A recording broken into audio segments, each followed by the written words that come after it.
We're doing it. We are live. Good evening, everybody. Welcome to another fantastic episode. Hopefully, it will be. It's definitely going to be of the Arcadia Roundtable. This week, I'm joined by, once again, Burly Bird Media's Jonathan. Jonathan, how you doing? I'm doing good. Feeling ready, cozy, tucked in, ready for another jolly Arcadia podcast. So yeah, let's dive in. I'm good to go. Do you know what? Just before, so everybody, they have to know, just before we went live, Jonathan decided he was going to do an impression of me. And I must confess, it was spot on. I heard myself, I saw myself, I felt my soul. I was like, wow, he's captured me. He's captured my very essence in this moment. Jonathan. Did you feel seen? I did. Are you willing to share it? Always. I mean, I'm just, performing monkey. Anytime Asa is on any kind of stream, if his character is traveling somewhere, or if there's been a brief silence within either the person he's streaming with or with his interactions in chat, if there's any sort of like dead air that has to be filled, what you'll hear is a very, very distinct, the character's running and you just hear Yum. That's every time. Now the number of times I associate that so much with our Halo, our Halo collection playthrough when we did the first game. There were so many instances where you'd like run up to a brute and just go Yum, and then punch him in the face. It was the best. It's the best. Absolutely spot on, because I know that is entirely me, and I do that in real life as well. So I'll be running around, I'll be kicking people in sports, and if it's not like exhilarating enough, then I'll be making explosion noises as it happens. It just it's adds great. a little. The fact that you're a little bit of extra flavor. I love that you also tie that to boredom. So like if you're not engaged with something, you just go, well, let's fill this with a bit of. Have you ever watched a movie without sound effects? Or played a game without sound effects? Never, because I think that's maniac territory. Exactly, it's not right. Same in real life. You want to fill it. You need sound effects. It raises it. It makes it more exciting. So that's what I'm doing for my own experience. No, I get it. I think sound effects plural is a bit generous. I think it's no. One. I do have more than one. I do. Yeah. So you've still got learning to do. You've still got some studying to do. I do have multiple. Okay. But that one that you did was probably the main one. I'll circle back. Circle back in a couple of weeks after you've witnessed some more. Yeah. And we're joined by Amin, who is. Yes. Actually, something of a pillar of our little community, one of the most reliable people that we've got around, one of the most supportive people that we've got around, known as many names: Demon Hunter, Gaming with Passion, Troll, some kind of monster, many other things. Has been my co-host on the split streams, and it's great to have around. Amin, how you doing? I'm doing fantastic. So yeah, I've been playing some games, a lot of games. And I'm doing good. What did happen to your head? Oh, yeah, I lost my hair today. So. I've never heard anyone ask about a haircut with that phrase. Explain your cranium. Crazy. Sorry. I got that haircut. Please, promise me, wear a different outfit and just be like, your materials. Explain. It's crazy. Why does Amin have rainbow lights? He just likes all of the colours. He's had them behind for a little while. Oh yeah. I should maybe. You said that it is too bright, so maybe I can make a different color. Did I? Like that. It's all fine by me. It moves quite quickly. I'm not sure. So it's a bit like eye catching, but it's all right. You don't need to change anything on our account. It's all fine. I'm happy that you're here. Why that shape? That's just what shape the lights come, right? Yeah, they come like that. I wanted to have them like a W. They show in the box that you can make them a W, but you buy many sets of it. That's true. You need to buy. multiple. You have to have multiple. Yeah.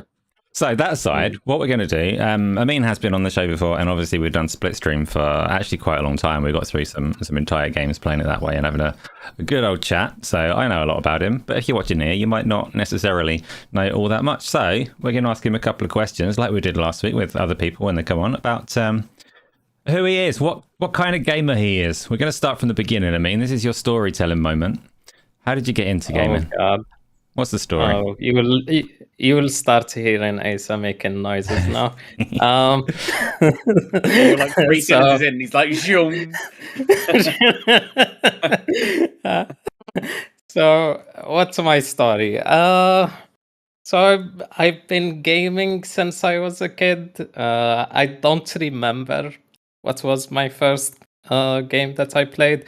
Probably FIFA or Tony Hawk or Tomb Raider, because I remember those.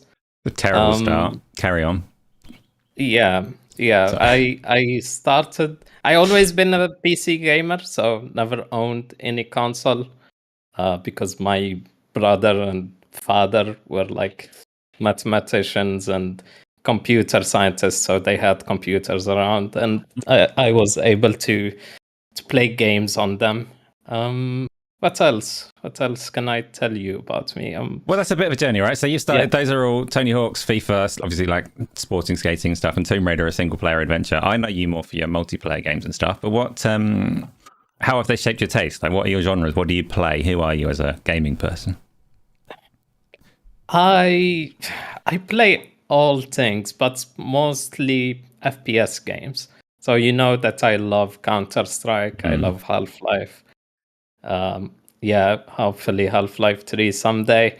Yeah, I've been playing all kinds of games because I had access to games by sailing the seas, I will say, because I lived in Algeria.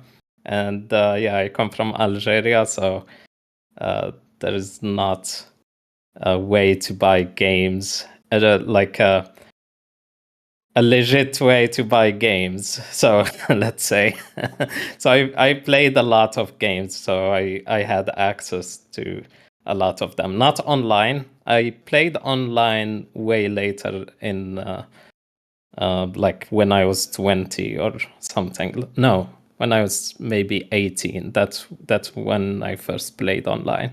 Your competitive streak. Played a lot of. Yeah, my first like game online was Counter Strike 1.6, but did not play it for long. My other game was GTA San Andreas. People don't know that it has an online mode, but there is a mod. You can mod it to have online, and it's very popular. Up until now, like you can find like 20,000 people playing right now online. So yeah. Any other questions? Yeah, tell me about. So you've also got on the side, on and off, gaming with passion. Your YouTube channel. What kind of stuff can people find there? I randomly stream games that I'm interested in. I play some VR games. I play FPS games. I do mostly like walkthroughs. Like when I start a game, I finish it. Some games I did not finish, but I was like almost there because the next game came out. But mostly like live streams of video games from start to finish. Jonathan, do you have any cutting questions for Amin? Yeah, for sure. Given that you played predominantly on PC, were you ever in the LAN gaming scene? Like, did you ever go to any sort of like gaming meetups, bringing your PC, playing like Etherneting the PCs together, or is it very much always like an online community thing for you? I did play LAN, but it was a little bit boring because I was playing. So Half-Life 1 was my first LAN game. I played Half-Life 1 that match, and also I played Quake. I played also Counter-Strike 1.6. Nice. And why it was boring? Because not everybody had a PC and they had to go to a LAN place like a cyber cafe to play. And I had the PC. Okay. And I had the PC and I was good at it. So I was just going there, destroying everyone and and then leaving. So yeah. And that's why you coined your catchphrase, which is "I'm the best," which you like to yell frequently when we're playing many things. I never said that. You've never said that. I was destroying people humbly. I'm 20% confident that during our community session where you played as that shitty character from the finals, which is invisible with the shotgun, I'm pretty sure I heard you yell that while killing me. So I'm 20% sure that happened. Yeah, maybe I did. Check the tape on that, buddy. It's definitely something of a catchphrase. Yeah. Good. Shall we have a little chat? The way that I like to run the show, for those that are new here, is going to be very familiar. I like to talk about games more than I like to talk about anything else, more than I like to talk about news cycles, definitely more than I like to talk about acquisitions and financials. Games is what I'm here for. So we always start talking about what we've been playing. Jonathan, I don't know what you've been playing this week. What have you been up to? So actually, this week has been pretty quiet on the gaming front in my own time. But the big one in terms of anything we've been sharing either in our System Link podcast, what we normally now try and tie a game stream to that as well. And also just if I have snuck 5 minutes, it's been all Jump Space, baby. Is, for anyone not familiar, it's basically Space of Thieves, the equivalent of Sea of Thieves. It is in early access right now across PC and Xbox. It is a co-op PvE first-person adventure. And sees you basically crewing a intrepid ship and going across the galaxy, managing your ship. You're going on planets. You're fighting enemies. You're looting. It's great fun. Unfortunately, the Xbox version isn't currently very stable. It crashes a lot, and it's been acknowledged by the devs as a hotfix coming by the end of this weekend. But when we have been able to play it, we've been able to do sort of like hour and a half stints before we perhaps bump up against a hard crash. There is so much potential here, and the devs have already been quite reactive too. They've been reconfiguring their roadmap, splitting their team in half, so they've got people working on half their team working on stability and half on content upgrades. Just having a blast with it at the moment. And if any of you haven't seen this, it used to be called Jump Ship. There was a little legal snafu there where they had to change the name. Jump Space actually makes a lot more sense. It is awesome. Can you tell me? So I'm familiar with Sea of Thieves, and I understand how that plays out. Right, you start on a little island, and you pick up some particular adventure. It doesn't particularly matter what that adventure is. You head out, and stuff happens as you sail the seas. And it's based around emergent gameplay was the term they always used to use because you never quite knew what was going to happen. What's the kind of gameplay loop on Jump Space?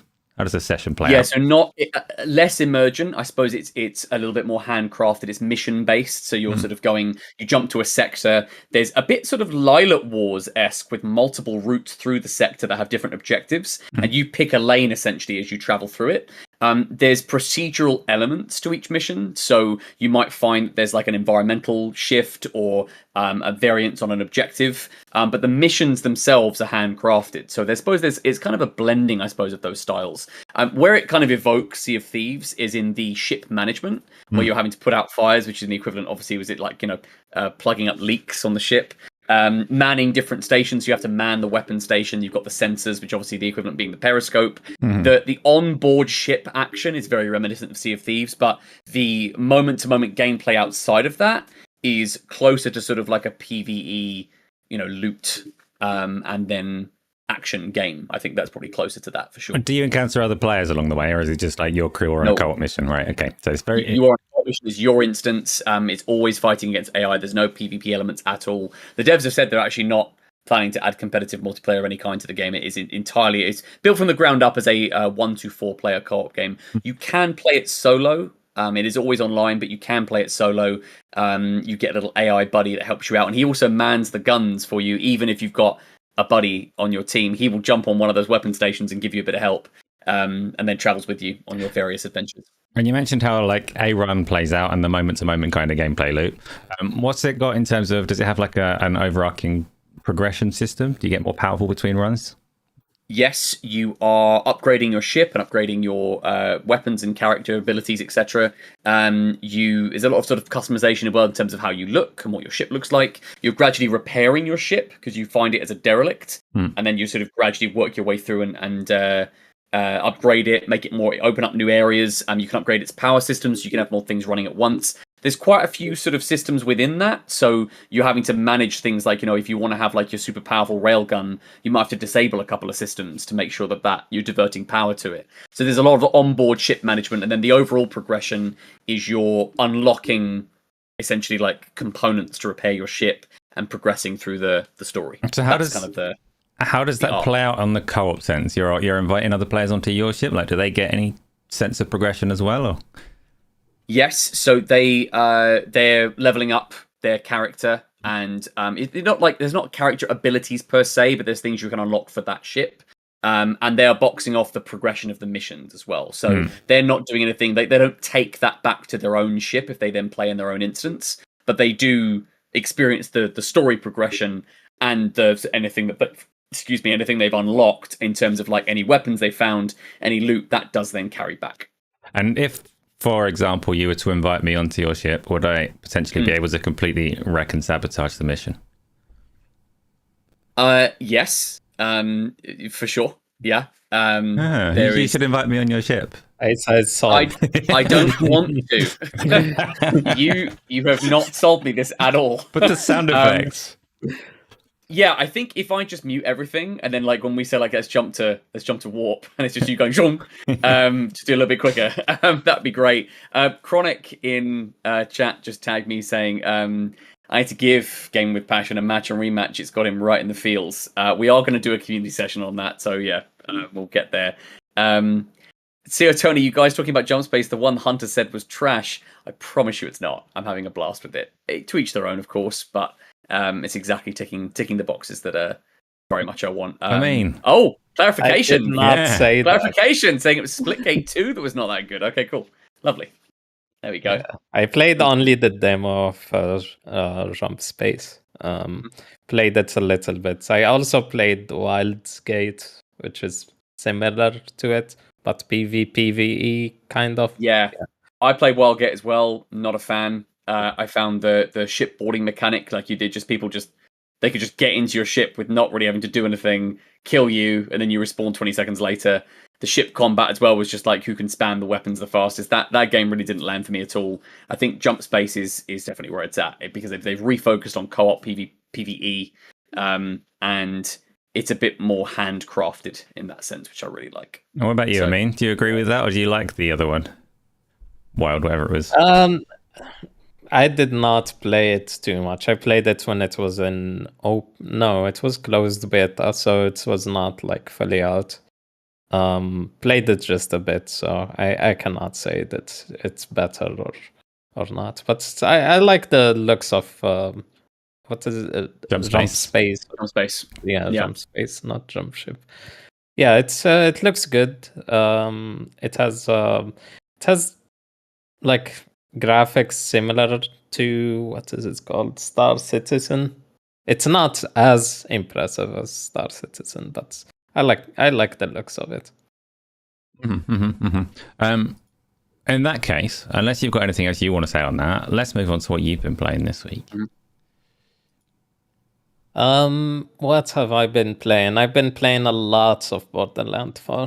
I am almost at 100 hours of play. So ridiculous. I reached level 50. I can even like 100% the game right now. Not too much left. It's a really good game. The gameplay is so good. I was skeptical about the game before it came out. I was not sure if I should buy it or not. I said that to Chronic. I even said this on this podcast like months ago when it was first shown. I was not interested, but the gameplay surprised me. It's very, very fun. I like the new addition to having a new open world, like a seamless transition and all of that. The only problem with it is the performance and the bugs. There are a lot of bugs. There are bugs where I sold some valuable items by mistake. Like I pressed like a green item, which was common. I pressed mark it as junk, and it marked another item in my inventory as junk, and I ended up selling some valuable items. So I've been playing it, repeating some bosses. So after you finish the game, there is new game, not new game plus. There is end game. There is a new. I don't know if this is spoilers. Like there is a new skill tree. It's a new skill tree that you unlock, and you unlock a new ability that you don't have. Not an ability, like a new way to upgrade your weapons. Not your weapons, your loot. After if you find something you don't like, but it has something about it that you want to transfer to another gun, you can do that. So nice. That's cool. Cool thing. Yeah, I don't played a think that little is bit of spoilers. I think they Rematch. did talk about it before, so that's all right. Rematch Season 1 has launched. You've been playing that as well, even though it's not Yeah, very I good. played only 3 matches, and I am a bit disappointed because they did not add a lot. I feel like the game is still a little bit buggy. I don't care about achievements, but I clearly have an achievement that I should receive, and it does not trigger. I don't care a lot about that. Yeah, they did not change a lot. Like I don't know. They need to spice it up a little bit. But if you were I in saw some charge people then, are. right? So they haven't changed enough for your liking. If you were in charge, what would you change? What's the spice that they need to add? I think they need new, maybe movement mechanic or something. New dribble moves, maybe. They need to take out the freaking dribble moves that are already in it. They ruin it. It's boring. I I don't use them, but no, you don't like even like lobbing the ball I over someone, hate right? that one. It's so cheesy. It's not because the lob itself. No. It's because I don't like the defense mechanics. That's what I would like to see overhauled. I like the goalkeeping. The goalkeeping works really well for me in Rematch. The defending lacks physicality. It's just weird and feels shit to do. I think they improved it a little bit. They removed some glitch moves. So you used to like lob it and immediately as you do in the lob animation, you start doing a volley. They removed some of them, and people are a little bit pissed. I think they added crossplay, but I feel like it's a bit too late. It's a bit too late. A lot of people dropped out. Mm-hmm. So yeah. Yeah, I mean, I'll What do play you it think, again. JT? What do you think about season 1, JT? So I was obviously really excited about the finally having crossplay become a thing, which is great. Which I know was kind of in the lead up to it. 3v3 is the big change that I'm really chuffed about. That has been something I've wanted since they launched. I know we've had it in quick play, but to have a ranked version of that is really cool. I think it gives people a bit more space, especially newer players, to get their head around the mechanics and obviously mitigate some of those irritating lob moves and trying to figure out their process there. I like that. I like that it's pared down. It also means that it's more on you. I think you get better quicker playing 3v3 because you get more time on the ball. There's more reliance on you to step up, especially in as a defender. So to have that now as a recognized rank mode is very, very cool. That was a surprising addition that I'm glad they've pushed for this first season. Yeah. Also, when you play 3v3, people pass, like not like 5v5. 5v5 is when you should pass, but they don't. And, dude, I mean, my co-host at Burly Bird, Mike Hazelton, is one of the most affable guys that I've ever met. But you will not. He will become an angry curmudgeon. Like he will be furious anytime we play 5v5 because he's always like, just people fucking pass. Like the frustration that comes out from, and me too. Like I'm not absolving myself of that. Like I equally find that very irritating.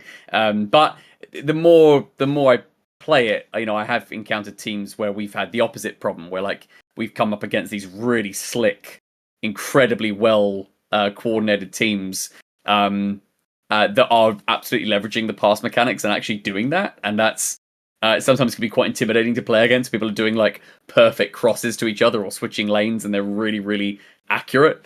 There's definitely like it's a spectrum, right? There's definitely like players that just hog it, and others that do actually play it as intended. So I'm hoping that 3v3 will definitely lean towards the latter.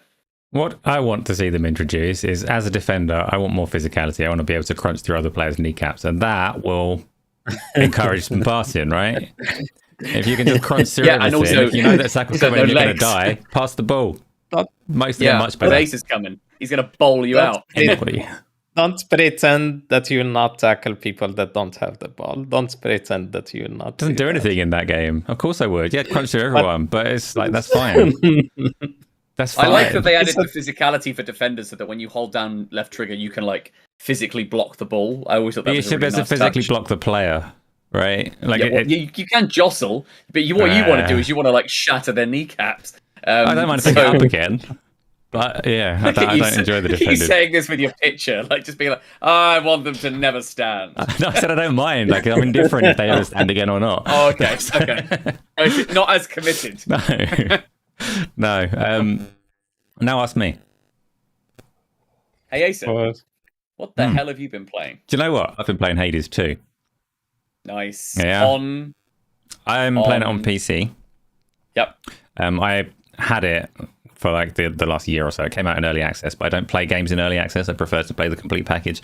I adored the first Hades game, so I picked this one up in a supportive manner, but with no intention of playing it until it actually comes out, which I'm glad that I did. I'm glad that I waited, because I prefer playing the games in their finished state with everything they have to offer, rather than playing it and then having to either start again or carry on a kind of bodged run later. I am probably, don't quote me on this unless you want to, in which case you can quote me on this everywhere on the internet, I'm probably the best Hades player in the world. Sure. Yeah? Yeah. Evidenced by... Well, okay. The first Hades, I escaped on my 9th run, and I'd done 10 clears by my 19th run. I did 10 in a row. Sure. Yeah, which is actually pretty fucking awesome. Yeah, that's great. That's great. On this one, okay, and this is like where I am with Hades 2 at the moment, right? I've done 2 runs of it, and I'm on the 3rd boss, right? Which this game is different to the first Hades in a few ways that I don't like. My initial impression of it, right, after just 2 runs, and I'm saying it's just 2 runs because that is quite significant in my take on the game so far, because the initial impression is that I don't like it as much as the first Hades. There's various things about it that I don't enjoy. I don't enjoy the combat as much. It has much more of a ranged focus that kind of makes it easier in a sense, but I don't like the feel of it as much in that way. I don't like the characters as much. That lends itself to me, by the way, I should just say. That lends itself... I quite like the range combat in games like that, so that's interesting. There's a real flip then, potentially. Yeah. Okay. And I don't like the characters as much. So it's a very different setup to... Like, Zagreus was brilliant, and the way that he bounced off of all the characters around him was really endearing and charismatic and good. The characters in this one are fine, but they're all on board with the mission, and it's just a very different dynamic. And it's not got the same like snap and charisma. But these are things that can change over time. And the thing that the game does really well, the potential that it has, that I'm hoping gets realized the more that I play it, is that essentially your moveset from Hades 1 to Hades 2 is doubled. In essence, everything that you could do in the first Hades, you can now hold down the button to do a more powerful version of it. Right, so it's not strictly true. Like there's some nuance to it, but you've got like you'd press your X button to swing your sword, or you can hold it and it becomes a more powerful attack that costs some of your mana. Same for the Y button. You can do your special. You can do this is a ranged attack by default, or you can hold it and it becomes more of a spell cast.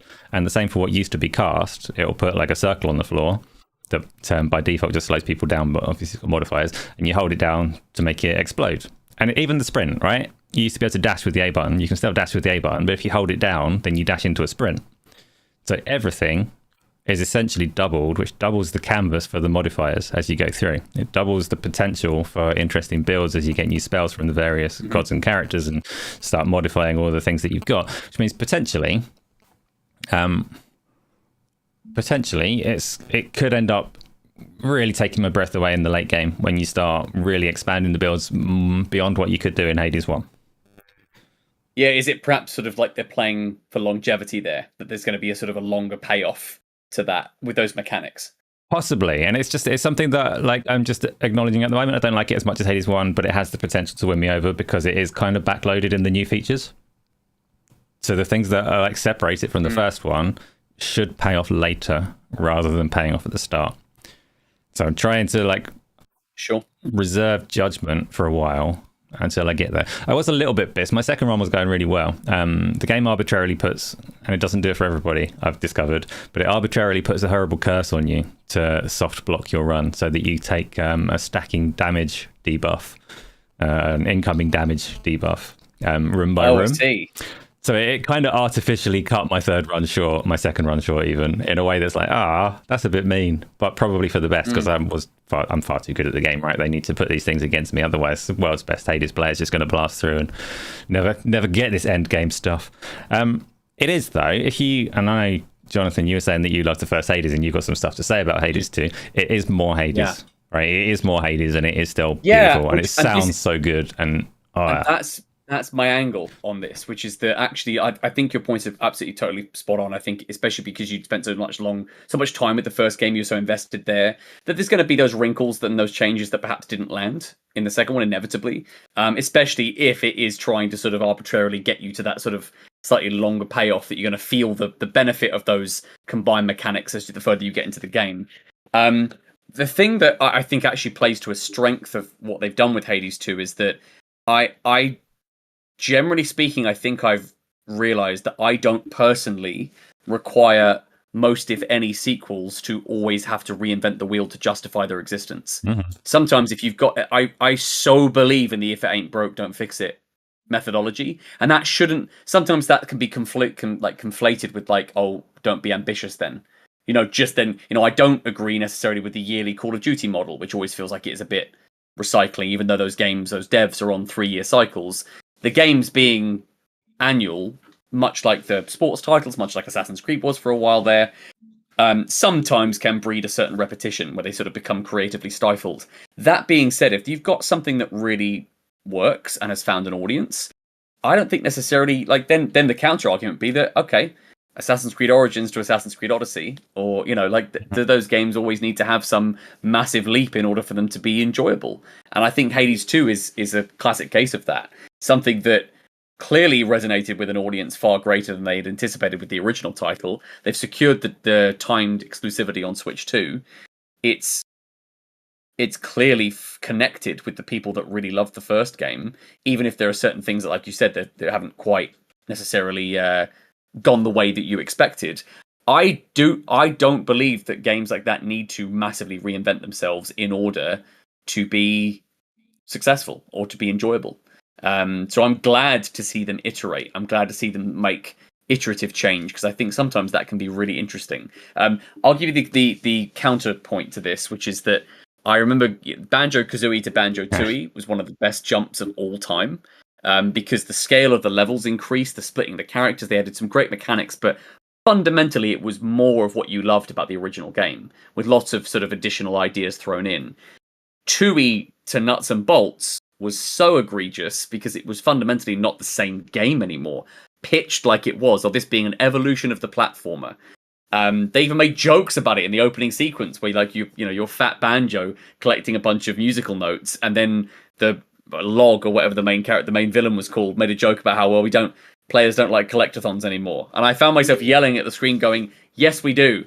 We bought this game because that's exactly what we wanted. And then they subverted expectations for the sake of pulling a rug out from under people. And that's where it doesn't work. That's where I think it just gets pushed too far in the other way. Fortunately for me, I never really cared for Banjo, so that didn't hurt me at all. And Nuts and Bolts was quite interesting in a sense. I didn't play it much either. How dare I indeed? I stand on that. But just really quickly, so Wix in chat has just mentioned, has asked about the game not being on Xbox and PlayStation, and asked if that's common. It's not common, and I don't think Nintendo have paid for exclusivity or anything like that. But the first Switch in general was a really strong indie platform. It is a good platform to release indie games on, and the first Hades released in exactly the same way. It had an early access period on PC, and then it launched onto Switch and PC, and then it came to the other consoles later. Supergiant, not something we've seen, have we? It's rare. Have we? And it's the exclusivity stuff. As in Nintendo, sort of we've seen maybe some a few indie titles maybe launch first, and not even necessarily an exclusivity window. Just that's the platform that it's been made for, and then we get a port 3 months later. I think maybe it's just prioritizing, they don't have enough resources to develop for all platforms, so they probably prioritize the platform that will sell the most, and that's Switch when it comes to indies. Yeah, and it's not like an exclusivity deal. The Switch has been... people say that it doesn't have massive third-party support because it didn't have the big AAAs, but if you consider indie third-party, it was always huge for that. And it's weird because part of it is the kind of lack of curation on their store that gives indies a fair shot at getting some exposure. So whether it will carry on for the entirety of the Switch 2, I don't know. But Hades 2 is on both. It's on the first one and the second. So massive potential audience for it going there. And it will come to other platforms and be just fine when it does. Technically, it's not really doing things that the first one didn't. It's very much the same kind of rendering pipeline and all the rest of it. And it is beautiful, and the music is brilliant, and the second boss is awesome. I love the second boss. Not the first one. The first one's boring as shit, but the second boss is good fun. Yeah, no, I do. I definitely recommend it. I mean, if you like Hades, then it's a given that you'll like this as well, because it is more Hades, despite the minor quibbles that I have about things that I think the first one did better. Gonna quickly catch. We had a super chat from Gamsey, which I've temporarily lost, but I'm gonna grab it. Have a good show, gentlemen. I'll pop on to hear the answer later. But what do you think we're going to see from Insomniac Games after Wolverine? Will it be Hulk? Maybe an X-Men universe build-up? So we're going to talk more about the PlayStation State of Play in a little bit as a proper topic, and we'll get into Wolverine then at that point. But for the sake of this question, what comes afterwards? It's a little bit unfortunate that Insomniac were hacked last year, and a lot of information did come out and is established, quite well known. So things have changed a little bit in terms of their multiplayer Spider-Man game not being there, but it is a known quantity that they are working on X-Men games, right? So there's the potential. The only thing that can really derail that is the potential of something coming first, like a Venom spin-off, which I wouldn't be surprised if we see. So my answer to that myself will be we'll probably see a Venom spin-off, and then we'll probably see build up for X-Men. I don't think they've got Hulk, but I can throw in something I'd like to see from them, because I just think it's been a missed opportunity in the gaming space, but also I think they're the right team and with the right mechanics in terms of what we're seeing from both Spider-Man and Wolverine that would fit this property. I think a Daredevil game from Insomniac would be amazing.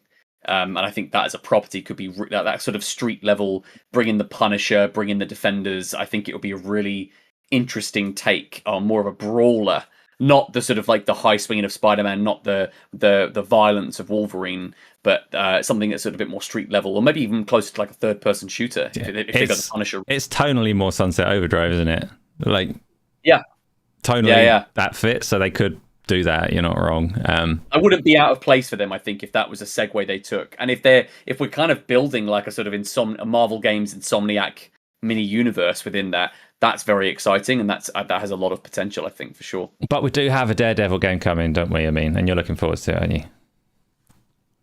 No, Deadpool. You're confusing it. Did I? Yeah, I'm completely messing it up. So Sunset Overdrive with Deadpool. Ignore. I thought you were doing a bit.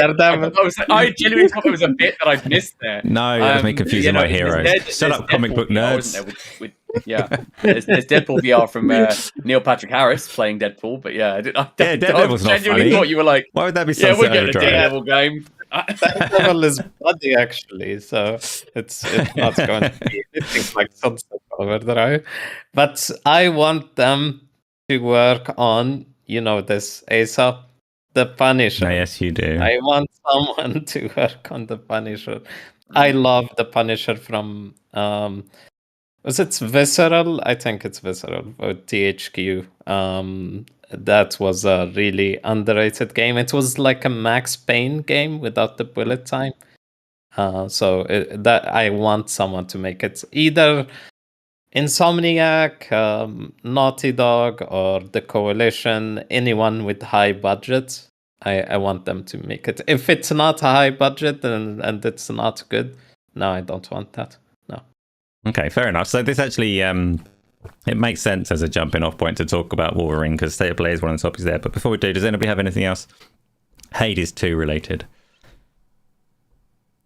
I'm excited to give it a go. I'd be very interested to see what this exclusivity window is going to look like. I think, given what we were talking about earlier, it will be very telling for what Nintendo are sort of focusing on, it, or indeed what we're going to see potentially from more indies, is to see how long this will take. And given, we'll get to it obviously from Tokyo with the Forza Horizon 6 announcement, confirmed to be a timed exclusive on Xbox PC before the PS5 release.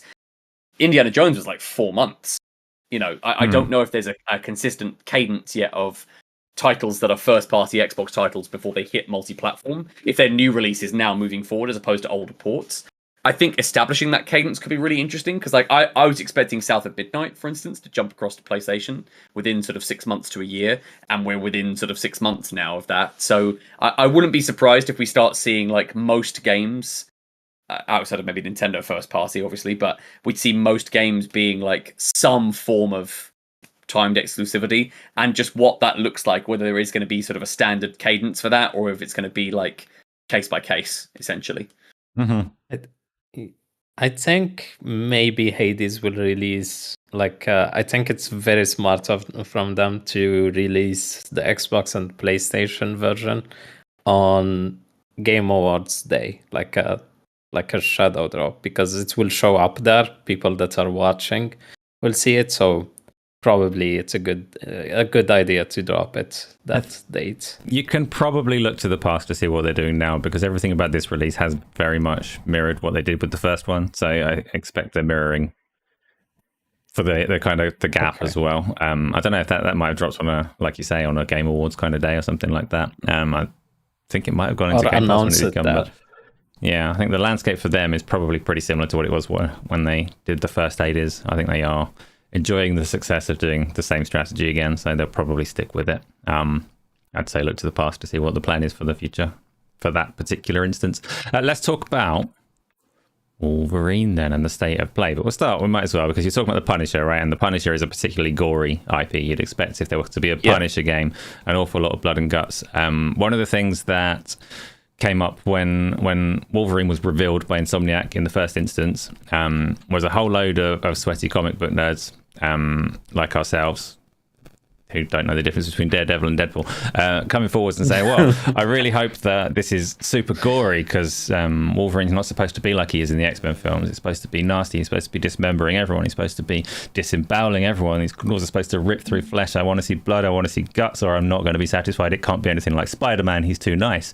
And the trailer that they just showed seemed like a very direct response to that particular concern some people had, because it was like pretty much the sole feature of it was look how bloody and gory it is, right? Jonathan, did you enjoy the trailer? What did you take from it? Yeah, I thought it was a really strong statement of intent from them, not only addressing that sort of concern, I suppose would be a reasonable way of describing that, the sort of the going in, people's perception of it, they were sort of worried that it was going to be some sort of like toned down or tame version of that property, but they, I think, have dispelled that almost immediately. Definitely hints as well. I really was surprised by the Mystique reveal in that, to have that so early in the first gameplay trailer. I wondered if that might be something they hold back for something in the future, but if those prior leaks we addressed are anything to be believed, you know, they are working towards some kind of shared universe here, perhaps focusing on the X-Men. I think one thing I really, really liked was the confirmation that Liam McIntyre is playing Logan, who is the star of he took over the Spartacus role in the TV series, but also probably to gamers, people know him as JD Phoenix from Gears of Wars 4 and 5. I really like this. He's a nice bloke. He's a lovely gent, and someone I've had the pleasure of interviewing in the past. And I'm thrilled for him that he's got this role. He is such a great mocap actor and voice actor. He is perfect for the physicality. He's just the right age, I think, as well, just that little bit older, but not so much that he couldn't do any of this sort of like high octane sort of physicality and mocap, etc. It's just really nice to see them sort of lean. There's definitely a visual style that's consistent with the Spider-Man games, but I think mechanically it has differed itself in really smart ways. That slightly pulled in camera, the transition between some of the fight sequences and using the environment a bit more close up, I think really suits the brawler nature of the character. This really connected with me. I think this is a really strong statement. We've seen a bit of a wonky few months from PlayStation. Both Xbox and PlayStation have suffered with various things, but it's to do with marketing, project cancellations, endless discourse around profitability of studios and subscription services, etc. And we didn't really know. We knew a lot that would sort of, some stuff hadn't even been announced that had the plug pulled, if reports to be believed.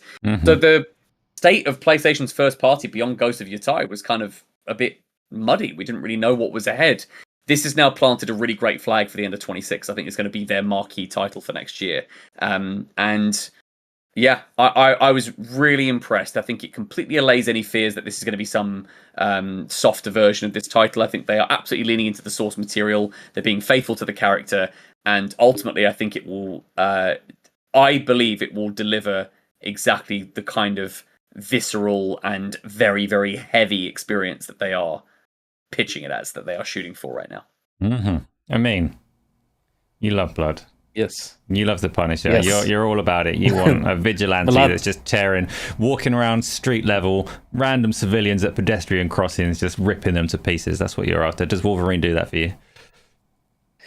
So yeah, it does. I was expecting it to be bloody a little bit, but not as bloody as they showed. It's like it's like I'm watching Mortal Kombat like trailer. You can see in parts of the trailer like flesh torn off, and you can see the skeleton of someone. Like it's so gory, and I like it. I really like it. I'm very interested to see how, like Skill and Panache mentioned, that maybe it will not be open world and it will be more linear. I think there will be a little bit of exploration. I'm interested to see how they do that with Wolverine. Probably they will do something like God of War Ragnarok, which is like open, like areas, like you have Open some sandbox areas that kind of, are open. yeah. Yeah, because I think I was watching one podcast, I don't know which one, and they mentioned that in the leagues you had like a motorcycle, and they showed that a little bit in the trailer. You have a motorcycle too. I don't know where you go with that motorcycle. It's probably just a small. It's going to be like Gotham Knights. It's going to be like the glider that made us stop playing that game entirely. We're like, yes, we've got a glider to fast travel on the map. You fuck. Maybe they do that, or they did shit. So yeah, I'm interested to see what they do. Yeah, I'm excited for it. I will certainly play it. Certainly. Mm-hmm. I'm obviously definitely going to play it as well. Very much respect Insomniac and like both of the Spider-Man games, like Sunset Overdrive as well. I will say, for me, the trailer, the emphasis on gore and having people come up on stage to talk about the blood system and stuff is like, I'm not squeamish. I don't care that it's in there, but you likened it to Mortal Kombat, and I don't like the Mortal Kombat games. And in the Mortal Kombat games, I always feel that's like gore has been their identity for the entirety of that series, right? They don't, to me, play particularly well or have a lot else going for them, and they have their success off the back of having blood on the Super Nintendo. Well, not on the Super Nintendo because it had to be green on there, right? But it was a significant thing back in the day. Was like, wow, this fighting game has blood in it. It's the best thing ever, and it was freaking awful, and it has remained kind of freaking awful forever. And it has these really grim, like bollock smashing, skull crushing, weird moves mid combat that don't actually make me want to play it anymore. Right? They don't upset me. I'm not like, oh no, it's too bloody. But they don't enhance it in any way either. They just lean on it too much for me. And I look at this trailer and I'm like, well, this trailer, it's definitely leaning on the gore more than I care for.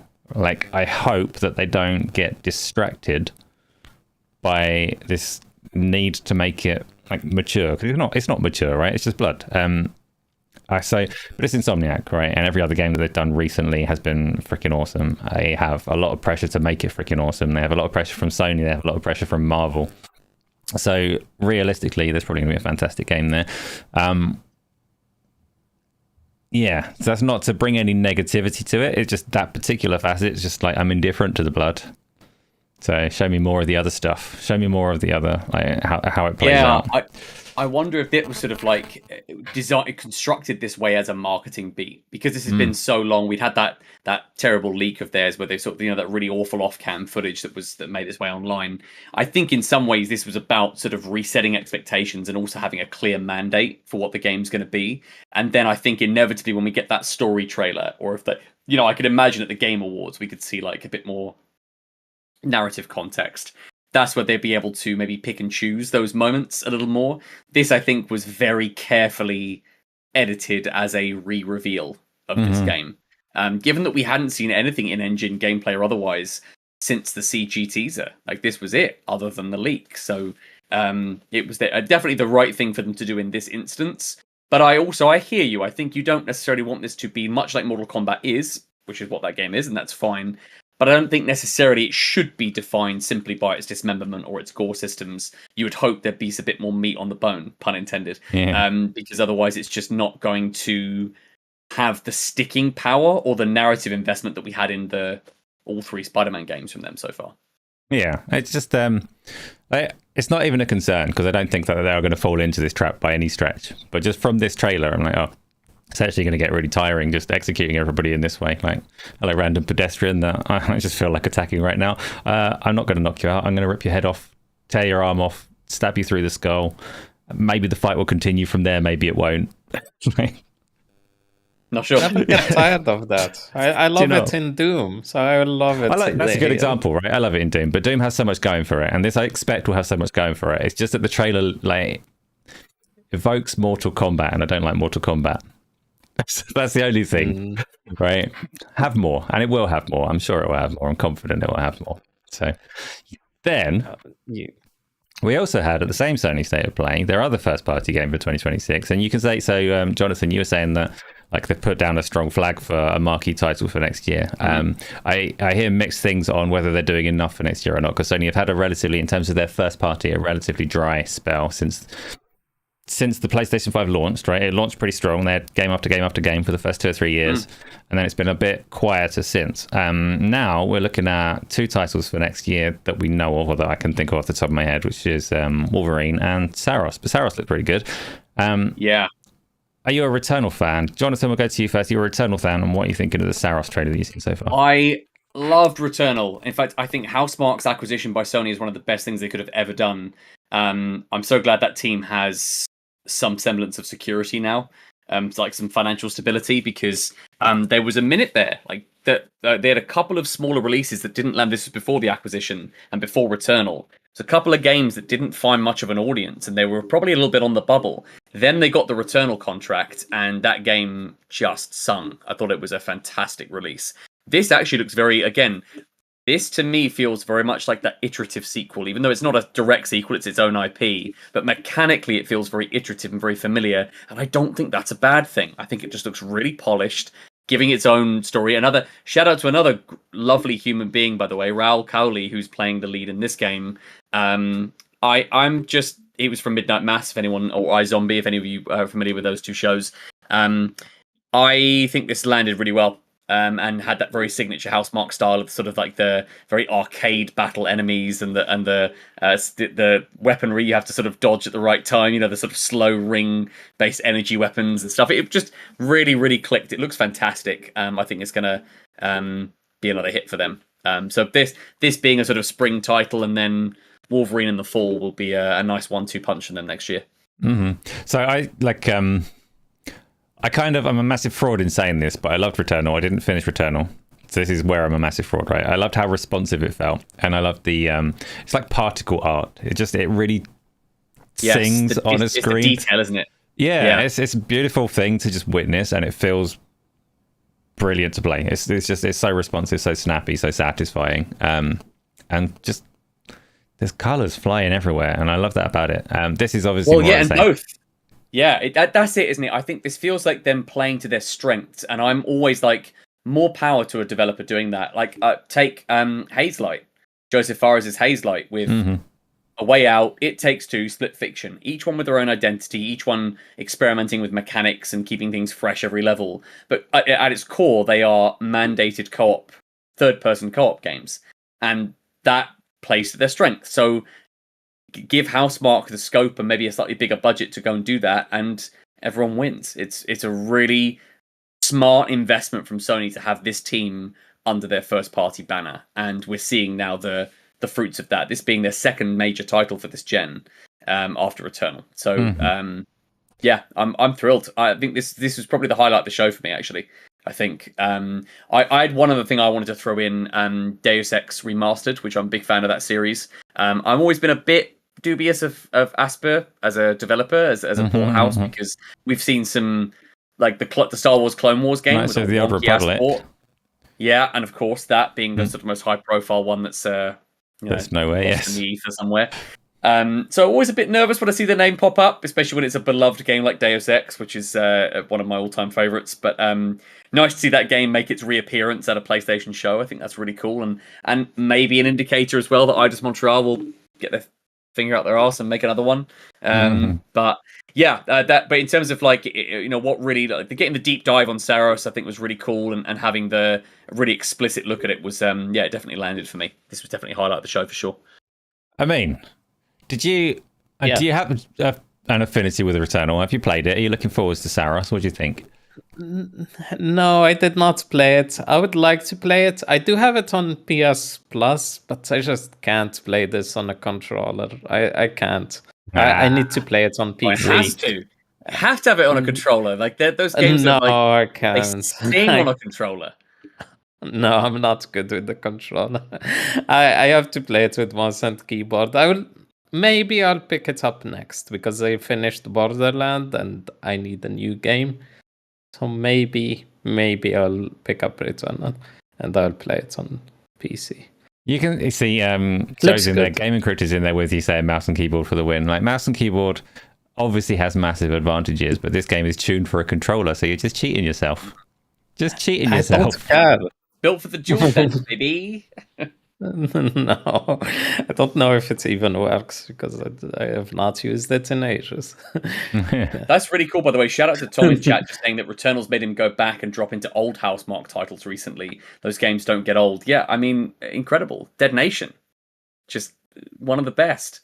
Loved that game. I never heard of them until. Dude, they're so probably Dead Nation, Alienation. I mean, the Alienation was one of my favorites. I played a lot of that local co-op with some friends of mine, and there was one.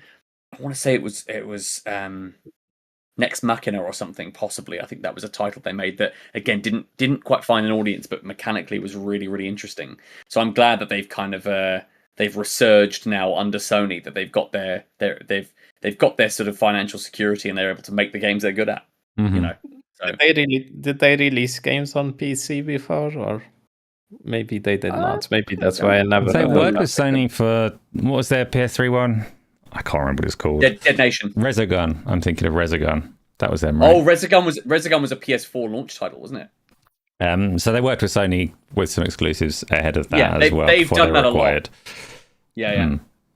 They were second party effectively for them for the longest time. Yeah, which is why has not necessarily seen much of their stuff. But yeah, I don't think I've seen anything. Yeah.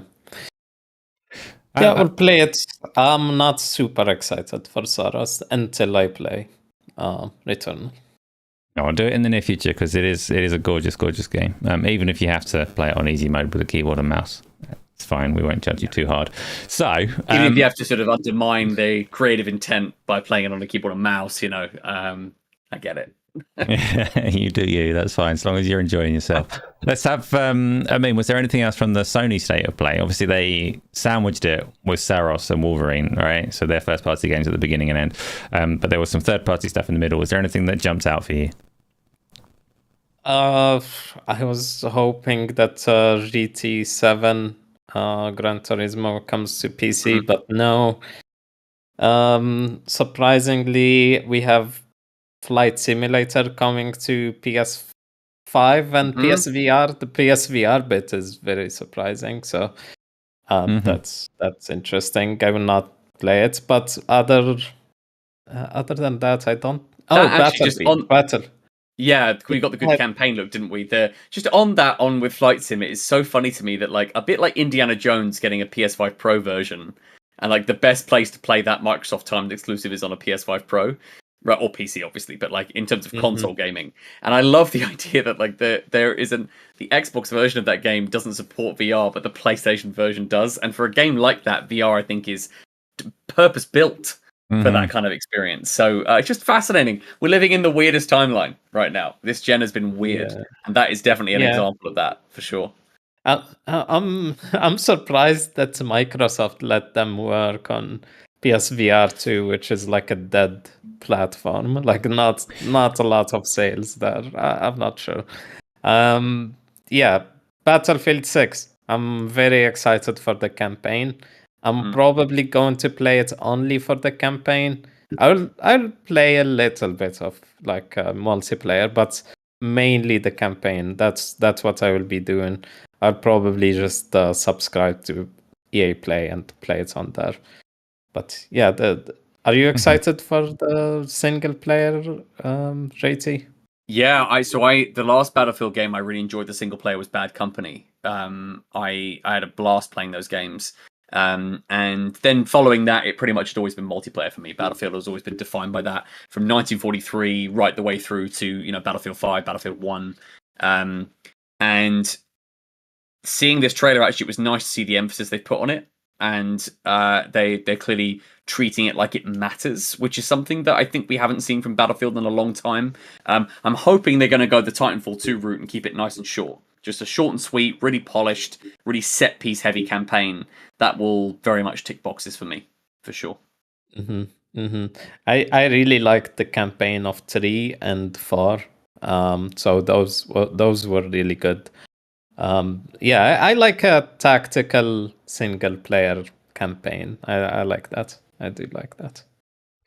So there's been rumors spreading around that the campaign is not looking as good as the trailer at the moment. But hopefully, like, rumors don't count for much, right? We'll ignore those for the time being and see what it's like when it comes out. But I saw an interesting thing about it where someone said, I think it was Tom Henderson said that at the moment Battlefield 6 is looking like a kind of really high scoring game for the multiplayer alone, but if you add in the campaign, then the score drops to a 7 out of 10 or something, and that's a really like what's the word, it's a bad thing for review scores in general that they would work like that. They do in a sense work like that, but the very concept that by adding a mode you bring the entire package down somehow is just defies logic.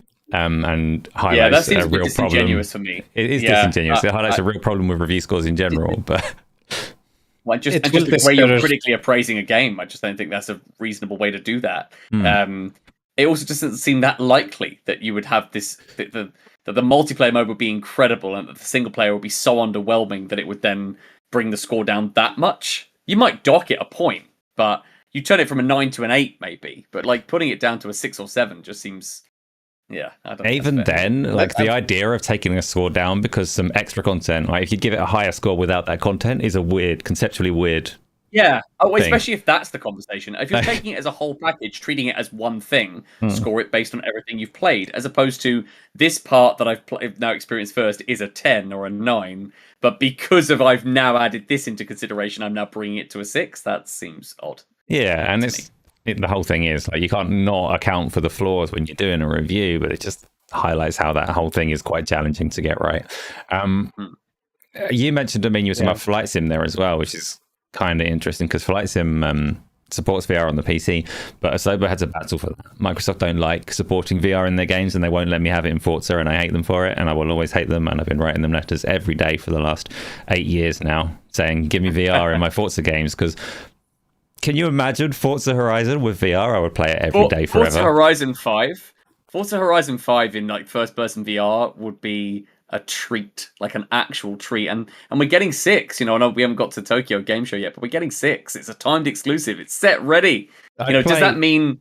Do we think we're going to see? Do you think we see PSVR support for that? I know we're segueing a bit, but we won't. But the thing with Flight Sim is Asobo had to battle for it, right? It was the #1 most requested fan feature for the Flight Simulator game, not the most recent one, but the one before. So they had to battle for it to get support from Microsoft to be able to bring it to the PC version. And it is really cool that support is going to carry over to the PlayStation version. Yeah, for sure. It's just a nice thing. I know VR is niche and not many people have it, but the people that have that headset have been stuck playing Gran Turismo for a long time now. So give them something else. It'll be nice. Gran Turismo's incredible in VR as well. And like Amin says, it would have been cool to see that on PC. But c'est la vie, we're not getting that. Or at least we don't appear to be. So we've done those. We've done the PlayStation ones. We can hold back. There was a little bit of obvious talk about Wait. what it means to. Wait, Whoa, whoa, wait. whoa, whoa, We- whoa, whoa! We whoa. forgot about the most Calm important down. announcement. The speakers, yeah. Okay, nobody said they're getting the speakers. Sure. I would probably buy them if they are good because I play on monitors which don't have speakers. So one thing I will maybe. say about them is they're almost certainly going to be good, right? Just having the plain non-magnetic speakers, they're probably going to be high quality things. But who uses speakers these days, like in a PC setup? I guess it's nice to get the headset off every now and again. It is nice. This thing's heavy on my head. I'd quite like to take it off. But yeah, I won't be getting them. But you think you might? Even we haven't seen the price yet, have we? I need to see the reviews. That's the most important part. Yeah, I know that they will probably be good. I have a lot of Sony's audio stuff, so they are good. I'm using the XM5 now, which are really good. Yeah, I think it will end up good. I think it will end up fairly pricey as well, just because of what they are. But fine. It was a little bit disconcerting the amount of time that they gave to them because they're just speakers. They're speakers. Get them off the showcase. It's a 35-minute showcase. It's a press release, isn't it? Like it's a blog post. It's not yeah, move on. But there we go. We got it. It was there. It was at the showcase. Everybody has seen them. Everybody's talking about them. Talk of the internet. Everybody wants these speakers, which is a good opportunity. Actually, before we get onto the Xbox show, then we're talking about expensive hardware. Let's talk about the latest handheld device. The Xbox ROG Ally X and the standard one have been officially priced across the universe, and are. It's hard to say they're selling well because we don't know the quantities available, but they are selling out. So it's at least not completely flopping. It's at least meeting and exceeding expectations for it on the pre-order market. It is, I can't fucking remember. It's 500 quid for the base one, and I think 900 for the X, right? Or is it 800 or 900? Yeah, 800. 800. Pounds, I think. Oh, Let me bargain. go to. quick live fact check on that. Yeah, we'll double check. We'll get the dollar price as well for our American friends. I'm sure they already know better than I do. Dollars, it's $5.99 for the ROG Xbox Ally, and then $9.99 for the Xbox Ally X. That's US dollars. Yeah, and what's the pounds? Let's find that out.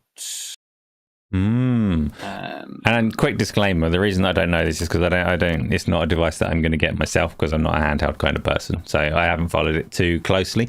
But it is a point of interest for other people, including Amin, who is a Steam Deck owner and may be tempted by the latest and greatest of Windows handhelds, be it as it may. It is $499 for the ROG Xbox Ally. Yep.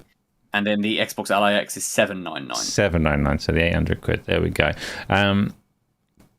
Were you expected more or less? I mean, are you interested in buying it at that price?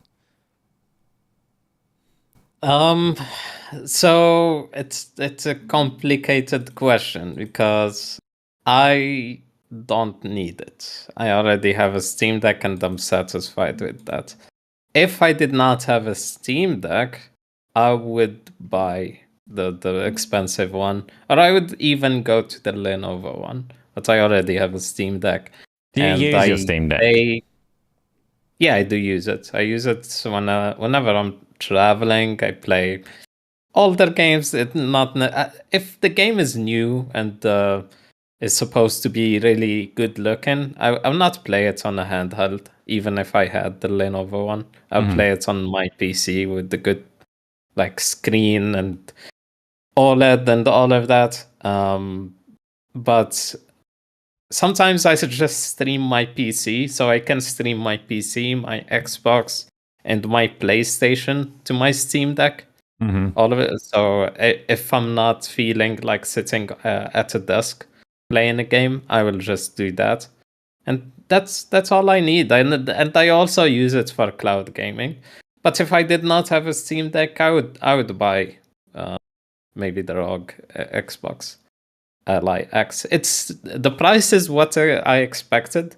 I don't think it's supposed to be less than that because PCs are expensive and it's a handheld and that are more expensive. Prices comparatively compared to the Lenovo ones that Luke was talking about last week, is actually a fair amount cheaper, isn't it? Like, it's not. I'm not saying it's a cheap device and everyone should go, wow, this is an impulse buy. I'm going to get it for my colleague for Christmas, Secret Santa gift, right? It's not that kind of level of cheap, but it could be worse. I'd go a step further there. I was expecting it to be more expensive than that. I was expecting it to be maybe like $599 for the base and then like $899. I was expecting 100 quid more, I think. So I think it's reasonable for what you're getting for that's actually a decent price. Me personally, I just treated myself to, for the first time, a proper gaming PC, which is an absolute monster. So I'm good. Like I got my Switch 2 earlier this year. So I'm good on the hardware front. I think for PC gaming, I'm going to be here at the desk. Not to say it's something that I don't look at if there's like a version 2, towards the start of next gen. All the rumors around Xbox having a one console SKU and a handheld SKU of some kind, even if it's a partner device like this. So yeah, I think the price is actually pretty reasonable for it, to be fair, given what you're getting for it. But for me personally, I won't be picking one up this year, just because I'm kind of set on the hardware front. So I don't particularly handheld game, and if I were going to, it is an interesting price point, because when I was looking at the potential, the lineup of Windows handhelds available, I said last week, like, if I were going to pick one up, it would be that Lenovo one that Luke's got, because that looks like the premium one with the features that I care about if I were playing on a handheld, which I'm not going to. But this one is undercutting that Lenovo price by enough that actually it would probably make sense to at least consider it, depending on situation and stuff like that. I want to quickly get Lutrons has just said something that's a little bit interesting. I'm curious on your take on this. It wasn't one of the topics that I had in mind, but it is a thing that has. It's an interesting little talking point, I think, which is another thing that came out of the State of Play, I think, or thereabouts. Bungie merchandise tied to in-game progress, in-game achievements. So they've got, I might be missing a beat on this, but my understanding of it is that if you unlock certain achievements, accomplishments within Destiny 2, then you become eligible to buy certain merchandise in real life, a t-shirt and a pin badge and stuff like that. Yeah. I did see this. It's sort of like it's tied to in-game achievement, to you being given the option of obviously picking something up if you want to. Indeed. I thought it was just Ghost of Tsushima and Ghost of Yoti. I did not know that. Dustin. So I know that it's Ghost of Tsushima and Yoti. So and I think you need right? the platinum. Yeah, I think you need the platinum. But that detail aside then, so maybe it's something that's only going to be bring to more games going forward. It's just a concept that they want as a way to get a little bit of extra cash. So Bungie did it some time ago, and Ghost was recently announced, is what Lutrons is saying. Is that cynical, nasty, corpo money grabbing, or is it quite a cool little concept? Where do you land with it? I'm either. It's fine as a concept. You could ignore it. If you think it's something that's a bit egregious or perhaps doesn't equate to your value. I think as an idea, I sort of maybe like, it could be interesting, I suppose, if they sort of lean into the discount side. So like, is it that if you achieve certain things in the game, that gives you access to a lower price on existing items? I don't know whether that would be perhaps create too much of an inequality. But the idea of being able to access exclusive merchandise based on your in-game activity, I think that's a cool concept. And I would want it to be very much treated as an optional thing. Like, I don't want that to be tied to, mandatory. You beat this raid boss, you must buy this t-shirt and wear it every Sunday. You will. Your debit card will be charged. I think we want to avoid that entirely. But I suppose in the sense of like, if it was certain items that would have like amiibo, for instance. So if you were a collector, I wouldn't want something like that to be tied to in-game achievement, or you being able to buy it to be tied to that, because all that is doing is needlessly restricting something. Which I think is unreasonable. If it's something that's entirely sort of like bespoke, kind of unique little thing, or a variant of a product, like you can get it, but you can get like a slightly alternative design or color scheme if you complete the in-game activity. I think that's absolutely fine. I mean, what do you reckon? I like it as well. I'm not a fan of doing achievements or achievement hunting, but I do find it like a good reward. Like if you don't care about it, like JT said, you can just ignore it. Don't buy it. Yeah. You got your platinum, like always. But yeah, I think if you got a platinum, you probably love that game, unless you're one of the weird guys that platinum Barbie. Then you will feel rewarded to like buy the get like merchandise of your favorite game. I would, if I see a game that I really love, let's say Doom, I would probably platinum just to buy the merchandise for it.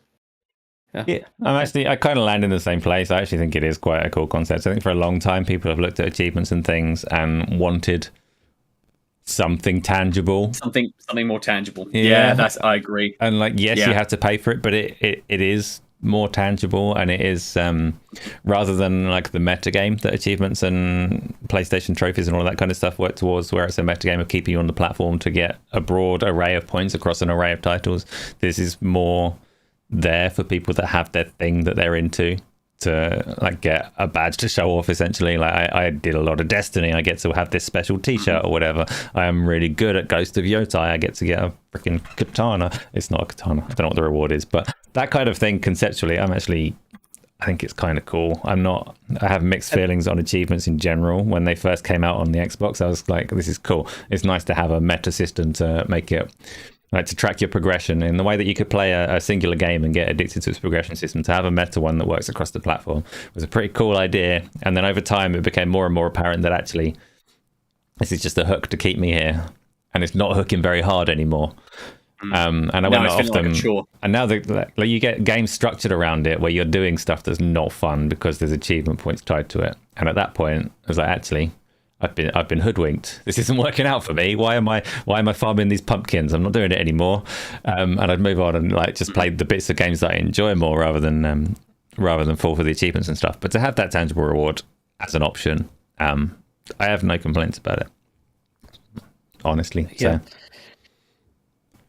So. Can we talk a little bit more about the handheld? I wanted to say, so the higher one, the X version, the higher tier handheld, that one is deserves that price. That they said $1,000, but the lower tier one without the X, I don't think that deserves $600 price, because on paper, some people are saying that matches the Steam Deck performance.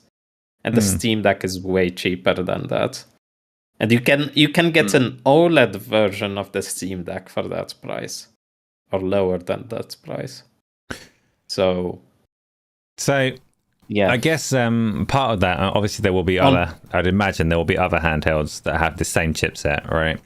So the relative price of it will make more sense when more of them hit the market, and we can see if I'd be surprised if they're gouging on price though, because that one is the entry level model that they're trying to keep down and get to more people. But we'll see. So that's just to note, it's on paper the performance is the same as the Steam Deck, but it's a new one that we never seen before. It's an APU that we did not see before. So I will be interested to see the comparison in reviews and all of that.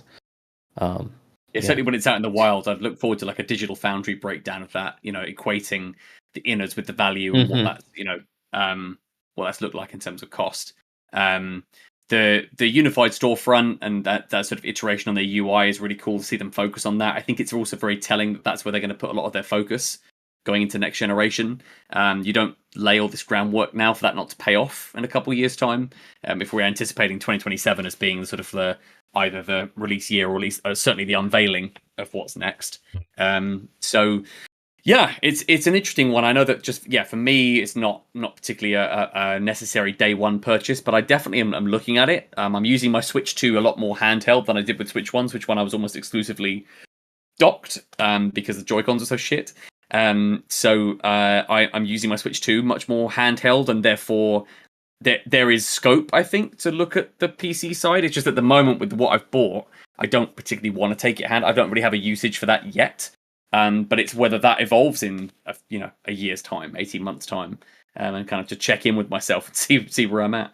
Weirdly for me, the thing that's the closest to appealing with the handhelds is probably the cheaper one, and probably the potential of running GeForce Now on it. So using it as a handheld for indie games if the need arises, but docking it on the TV in the other room if my wife decides she wants to play a high-end PC game over GeForce Now or something like that. It's not the only way to get GeForce Now. Modern TVs have it included. You can get a Shield that's cheaper, but the device starts to get a little bit more utility when you start looking a little bit outside the box on what it can and can't do. And there might be, I'm not going to get one, but it's closer to fitting in when you start considering things like that. But you can do that with the Steam Deck. So that's Steam true. Deck, even the LCD version, which is right now Steam Deck is 20% off. I don't know how they can do that. Would you like to pop your affiliate link into chat? No, I will sell mine. Yeah, that's not a bad shout there. Yes, you can do that with the Steam Deck. You can. So let's talk about then. Before we get onto our community questions, we'll talk about the Xbox showcase that happened as well. Mm-hmm. It was obviously its biggest kind of reveal moment. Was unfortunately something we already knew about going into it, which is always a shame because it could have been a show that made more waves than it did if we didn't already know that Forza Horizon 6 was going to be set in Japan. Mm-hmm. We love the Forza Horizon series. Everybody does. How can you not? On the occasions that it actually works and lets you into a multiplayer game, it's brilliant. So, Jonathan, start with Forza, but actually you can pick anything that you want to talk about from the Xbox showcase. What did you think of it all? Yeah, so it's just, I think we said this last week, actually, that the notion of these platform holders treating any of these events with the kind of significance. We've seen it with Gamescom, we've seen it now with TGS. It's just nice to see them show up, right? Forza was kind of a known quantity in that sense, but nice to see them choose that place to announce it, given that its chosen location being Japan. The most interesting part, I think, is the fact that they're not going day and date across platforms. They are going to stick with it as an Xbox and PC exclusive to potentially be a sort of Game Pass subscription driver. I think that's the play, I think, for them. That is the one that makes the most sense, is that they get their early adopters. They basically handle all three aspects of this really smartly, which is that they're satiating their current subscribers by adding value to their current sub. They're attracting new subscribers because it's Xbox and PC only, and PC is the growth market. And then 6 months to a year later, they get the follow-up hit of it being a full price release on PlayStation. And given that 6 of the 10 games that were most, the highest selling games on PlayStation a few months back were Microsoft published titles, they would be silly not to continue forging ahead with that process. It protects the value of their console ecosystem, so that even though that market is stagnating, 30 million people still bought a Series X or S this gen. That's still a large audience. There's clearly a place there, and obviously PC Game Pass is where they've seen the significant growth. So I think it makes a world of sense. I think that it's a great setting for that series, and I'm not surprised now that Forza Motorsport, in its sort of recruit, I would class Horizon as the mainline series now that Motorsport has kind of been sunsetted. It's just really cool to see them push for this. And have this be announced here. I thought that was a nice choice by them, and a good show of intent from Microsoft. Indeed, yes, I don't disagree with that. Do you have Game Pass? Yes, I do.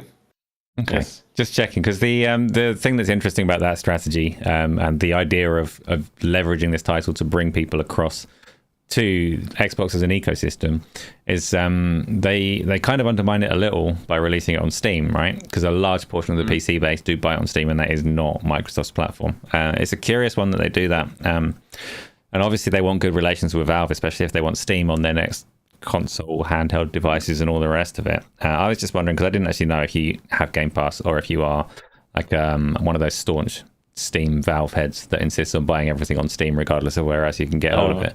No, so you do have Game Pass. If a game is on Game Pass, I'll play it on Game Pass.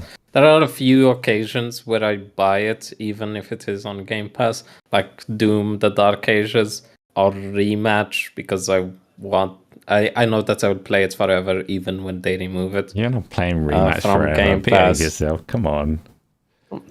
Yeah, it will be there forever, even when Rocket League dies. So take that. Oh, no, my So, feelings. So I do buy sometimes games on Steam, but I'm not like, oh, I would buy it on Steam because I hate Game Pass or anything like that. I bought an Xbox, so I said that I am a PC gamer. When I moved here to Poland, I was not able to get a PC immediately, so I had to buy a console. And I bought an Xbox, which was my first console that I bought just because of Game Pass. So, yeah. Oh, and you never learnt to use a controller, even in those circumstances. What a sad tale this is. The Xbox Showcase in general, then. Forza Horizon 6, we saw a little bit more of like Ninja Gaiden, saw some other bits and pieces there. Anything that jumped out for you? Anything exciting, or was that one more of a meh? I want to express my feelings regarding Forza. It's fucking boring. It's soulless and boring. I like the graphics. Motorsport's soulless, but come on, Horizon's jolly. No, look, there is no story. Do you even pay attention to the story of Forza? What driving game are you following for the story? Yeah, at what point am I going on Gran Turismo? Get me invested in those character arcs. Like, that is crazy, dude. Look, I grew up playing Need for Speed, and Need for Speed at least was trying. And they were not corny. They were not corny. Not too corny. I'm just going to slowly turn. My full body's going to rotate, so I'm maximum skeptical. So I'm like going to be over here now. But I mean, those live action cutscenes and they're getting Maggie Q to be in a Need for Speed game is the definition of corny. Her, but yeah, I don't know. It was at least. They got Aaron Paul. They wheeled in Aaron Paul from Breaking Bad to be in a Need for Speed game. Corny. Like, my God. They are not. Absolutely not. That was Payback. Yeah. I did not play Payback. It was... Okay. I find, like, Horizon a bit... It lacks soul. It's, like, empty, I feel. Like, I don't know. It doesn't have a personality. It just drives well and looks good. That's what I say. Heaven about forbid, it. Right?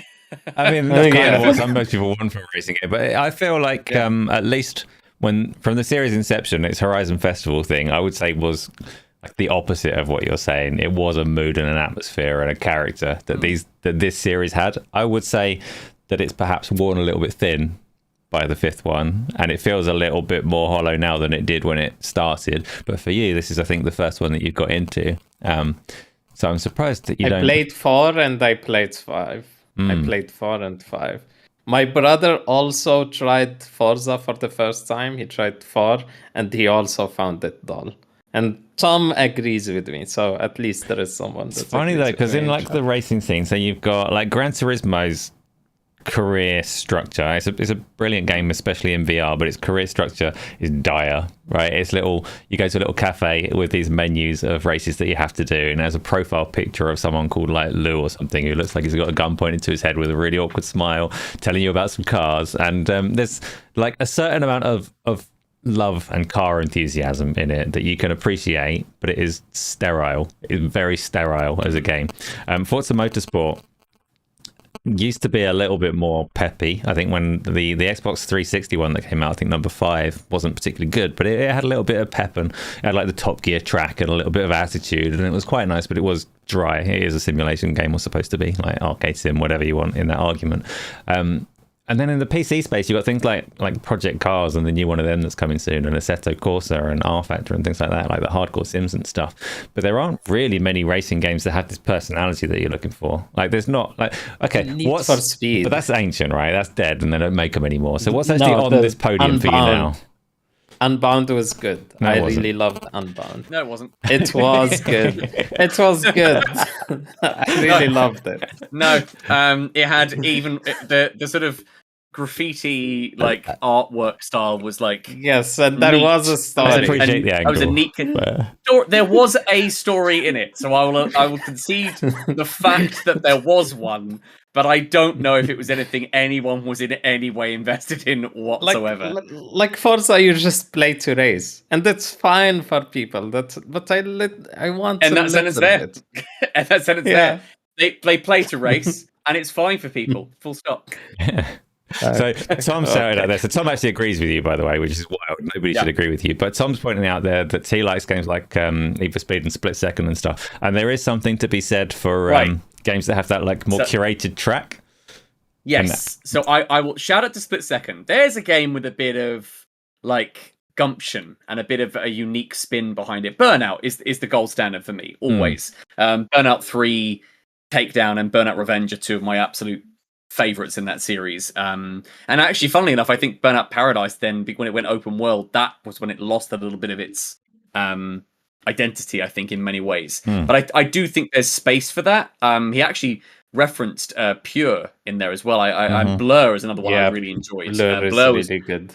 Blur was one I really really liked, and I think those kind of games which have personality in their style without relying on sort of like shoehorning a story into a racing game, I think those are the ones that really click and that endure. Burnout Revenge, sorry, when it added the traffic checking, I always struggle with because it sort of eliminated the same direction traffic as a threat. But Burnout 3 Takedown is like gold standard. I mean, it's amazing. That's a game with real personality behind it. Yeah.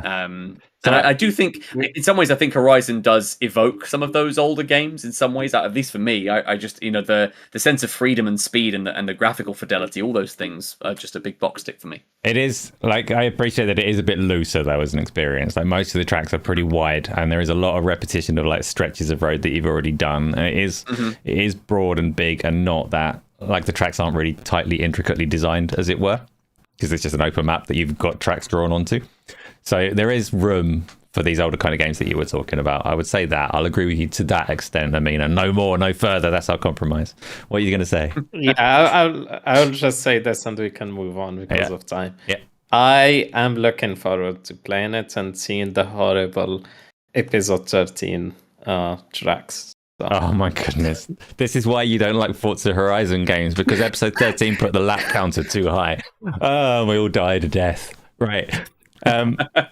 Let's move on to our community questions. That's a good idea. We'll get onto those. Move the topic on so that we can wrap up and you can go on to the things that you need to do. So the first one, completely unanticipated question from Tom. He says, evening, folks. Completely unanticipated question. What's not to like? Jonathan. So I'm generally not a big fan of story in racing games. I find that really tricky. But what is not to like? I'm feeling pretty positive this week, generally speaking. Jump Space is connected. I'd say, okay. I have one, which is unrealistic expectations for games in early access. That is something I will throw out there. I have tried a little recent game called Macabre, which is a Kickstarter game that we got access to. We're very fortunate to have spoken to the devs, and it's still very early. It's just launched in early access. They've adjusted their pricing as well. They had to adjust their price. I don't think it's reasonable for people to expect those games to be finished. I just think that's antithetical to what early access is supposed to be. And sometimes I think if I'm gonna be specific to something not to like, the discourse around early access games can sometimes feel a little bit harsh at times. Push the developers to fix things and encourage them to add stuff that you think that makes sense. But I think sometimes some of the discourse I see across like Steam reviews or on social media can sometimes skew a little bit unfairly negative, and I found that a little bit boring to read this week for a number of titles. Early access, like, we could probably have quite a long conversation about that, so we won't. But you can understand both sides of it, because you are paying money for a product, so you can understand but yeah, I mean, go it's in been knowing used what in you're such paying different for. ways. Yeah. It's quite a big one, so I won't open that can of worms too far. We'll let that single worm wriggle around, and we'll go on to Amin. Amin, what's not to like?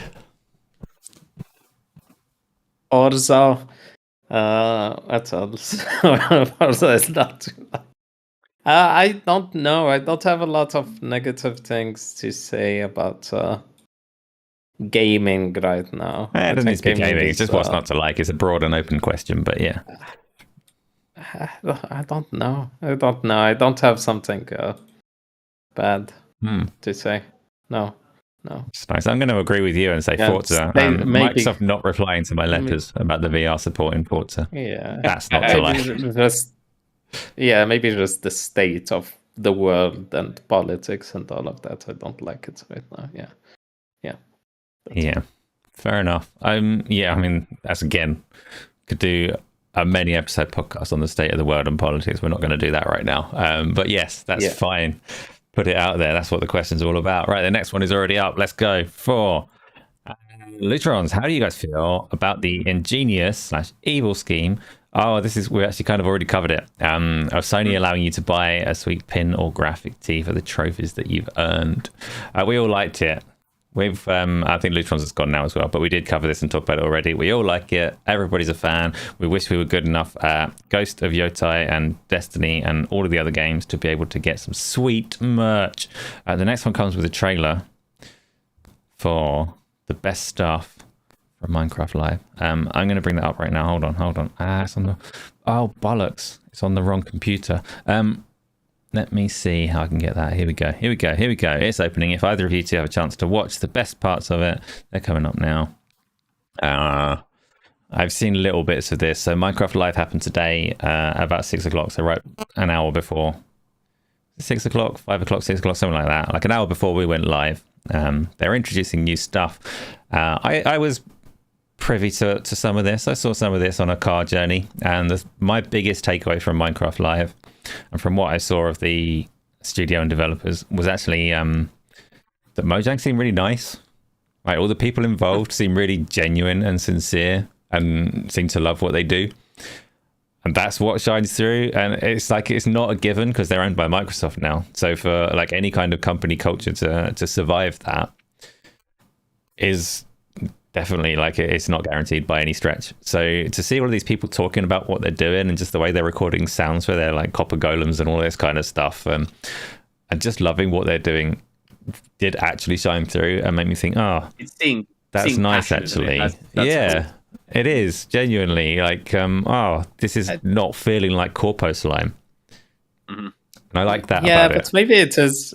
I'm a bit cynical. I think maybe they do that because it's just like kids will watch this as well. So maybe they're just that's not a bad little thing. bit of acting. Pitch your audience, right? Like that's yeah. It definitely is, and you definitely have an element of production to it. Like it's well put together, so you know there is some corpo behind it. But and you get it. It's not just Minecraft. It's not just like what that IP is. You'll see it across other games. Like you'll see Larian talking about Baldur's Gate, and you can see the passion that they had when they were making that game. And if you capture that and let developers that feel that way develop, then you end up with good things. It's like the best part of the industry when it comes together like that. And it is ultimately a money-driven industry, and it's often not that way. Like realistically, most developers are people going to work. They want to do these things, but they are people going to work who are pointed in a particular direction to do particular things. And it just seems very sincere. So I liked that about it, actually. Can't say a lot about the specific features that were in that trailer just then, but that was my take from it. Jonathan, you don't care for Minecraft, do you? No, I don't really have much of a history with Minecraft. However, my stepdaughter loves it. I know, obviously, it's just a phenomenon that keeps on giving. She'll be very excited to see this, and she'll give me the full briefing, I'm sure. And I mean, have you done any of it? I played like a little bit, but not too much. I don't know what is even the first recipe to make a sword. No. Yeah, it's not, for me, it's not quite structured. It's like, It kind of pioneered I wish it was survival like Palworld. genre. Like it is, like it deserves some respect for that. It's not just the creative stuff that you see or the educational stuff that you see. Like it's not just building fancy castles. It did do a lot that a lot of other people have aped and copied. But I do struggle with the lack of structure myself because of the lack of attention span that I've got. So yeah. And I don't like the way that it looks, honestly. Some people do, I really don't. But there we go. If you want to know more about that, I've insisted that Isla comes and tells us about it herself on Tuesday because she's very enthusiastic. So on Q&A, so hopefully I get a little call in and she can tell us what's actually good about it. But she's going to destroy... She's talking to Amin. She's going to destroy Amin. Amin, you should probably be a little bit scared. Just... Oh, shit. Oh, no. That's good. I can feel that fear. Oh, that was actually conveniently, as we do need to wrap up for. What is it that you're doing at 9 o'clock, Jonathan? So I will be getting prepped for. We're going to be kicking off another Birdie Bird live stream tonight. We're going to be doing a double bill, playing both the rematch and the finals. And actually, I'm going to announce this here. I'm going to say this here because I haven't actually announced it in my own Discord yet. Stephen Murray, who is the voice of the DJ from Knockout City, is officially going to become our second co-host for Birdie Bird Live. So he is now actually joining Birdie Bird officially as part of the team, part of the crew. Nice. He is a lovely human being, very, very talented voice actor, continuing to work. And I am just really chuffed to be sort of expanding slightly our crew and sort of officially, he's basically been part of the crew for the last couple of months already. So we're just kind of formalizing it and just saying, well, no, he's now going to be an official co-host. So that's awesome. I've had brief encounters with him. He seems a lovely chap. So that's good. He's one of the good ones. He's a really genuine bloke. So yeah, I teamed up with him to annoy JT and Mongoose. The community session. That's right. Yeah. I mean, look, I made no secret of the fact that I was like an obsessed Knockout City fan. Like it's one of my biggest heartbreaks this gen that game got sunsetted, and I did an interview with him. It was one of our Some Drivel interviews, and that's what led to our own podcast. We have a spin-off podcast to show. We do a performing arts podcast called Dulcet Tones, and now obviously he's joined us properly as part of Burly Bird, which is really cool. So that is really cool. While we're on that, as your outro, have you got anything else that you want to say to people? It is just to say, just once again, and it does bear repeating, it is important to express how grateful I am to be part of this community and to be on the show again, part of Round Table, speaking with you both tonight.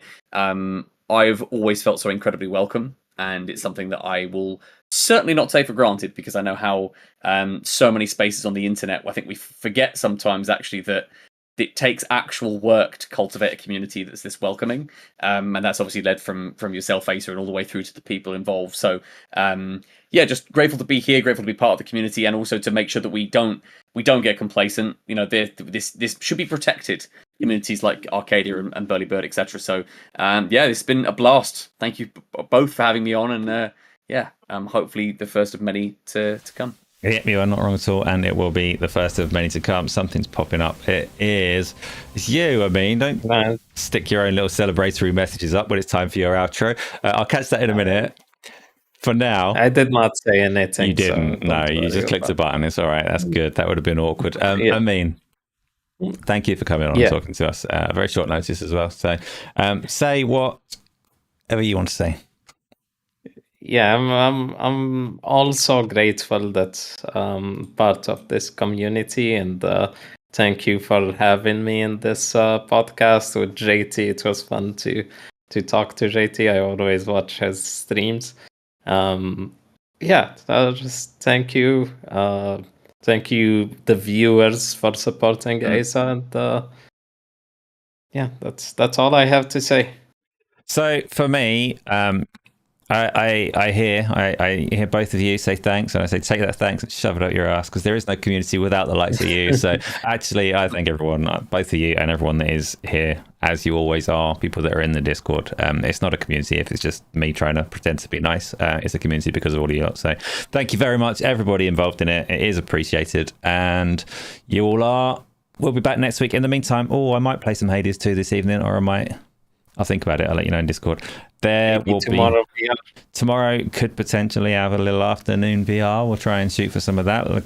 was supposed to do it on Thursday, and it was a freaking disaster. Everything went wrong, but hopefully it won't be a freaking disaster next time. We'll get some games of that played, and the usual run of content will be going through next week as well.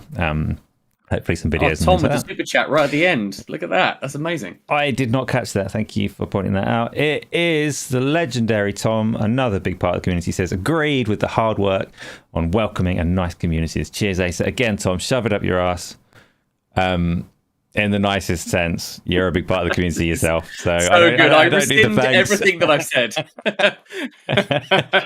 To be fair, Tom will appreciate that. So that's fine. I know he will. So thank you, everyone. And we'll see you next time. See you. Bye.